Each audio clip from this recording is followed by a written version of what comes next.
what's up out there, guys? I want to thank you as always for stopping by the channel. We have Stuber coming soon to theaters. It stars Dave Bautista and Kumail Nanjiani. This is an action comedy directed by Michael Dousty that centers on this detective that is trying to capture this elusive crime lord that killed his partner.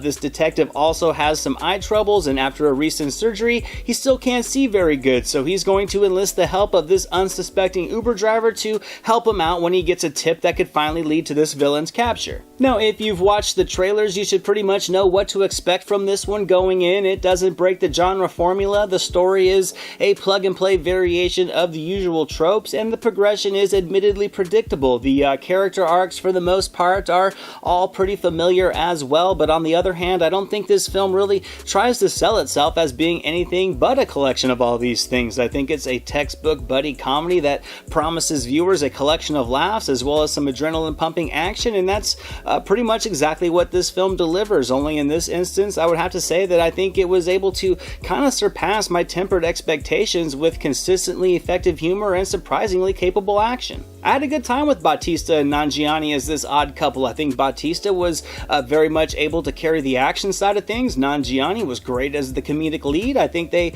both also had moments of stretching into the other's wheelhouse, and it was genuinely entertaining. I don't think Bautista hit all of his comedic beats, but he really did land many of them with a lot of hilarity through his gruff sense of humor, and it was one that I also felt was complemented by the more literal wit of Nanjiani perfectly, and I mean, that was even despite both of them falling into the usual character tropes as well. I think their chemistry together was more than capable enough to weave some amusing back and forth between them that was honestly boosted by some clever dialogue in many instances. I think a crucial aspect for any film like this is the need for it to be funny. I think that's more than the story, more than the action and the plot progression. I think humor is just essential for it to be successful, and it was effective in this one. I laughed a lot. I chuckled many more times. It was not complex comedy by any means, but it was witty when it needed to, and when it was blended with some amusing situational and visual attempts at humor, I thought the result was a variety of comedic tones that all worked for me. I thought Nanjiani was really able to deliver plenty of just grounded, dry laughs, and when all the intensity increases and he swerves into panic mode, I thought it was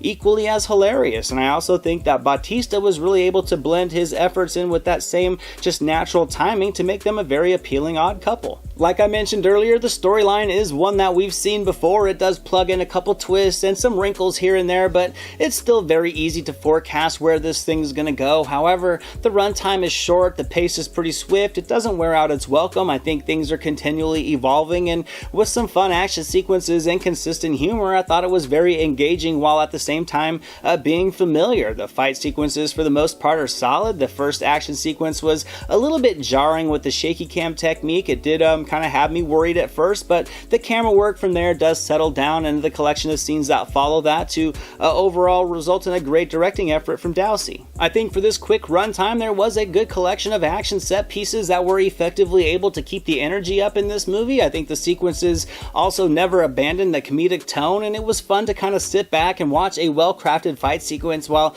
laughing at the same time, which is not often something that you can do. I think Iko Uwais comes in and makes the most out of a cut-and-paste villain with his incredible martial arts skill. Dousty certainly did a good job of capturing his abilities on screen as he dishes out some punishment on Bautista and Nanjiani, and there was also a small but effective collection of side characters that I thought all did a good job of adding little small moments of charm, humor, and levity along the way that in a subtle way helped keep things moving along nicely. So overall, I gotta consider Stuber to be a success, and I'm gonna give it 80% on the entertainment meter. This movie could have been much worse and easily forgettable, but I think the laughs really do create this charming atmosphere that just easily pulled me in for 90 minutes of action-packed fun. And I think that if you like action comedies and you've watched these trailers and they're appealing to you, then certainly give this one a shot because it's going to entertain. Now for today's My Silver Screen recommendations, I'm going to be selecting The Heat starring Sandra Bullock and Melissa McCarthy, Nothing to Lose starring Martin Lawrence and Tim Robbins, and The Nice Guys starring Russell Crowe and Ryan Gosling,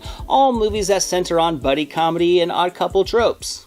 Thank you so much for watching this video, guys. I hope you enjoyed it. If you did, drop it a thumbs up, leave a comment below. I'd love to talk movies with you guys. Share it with your friends, and without question, hit that subscribe button and the notification bell so you can never miss a video. Here are some links to some recent reviews just in case you missed them. All my social media links and the link to our official website are down in the description below, and I'll catch you next time.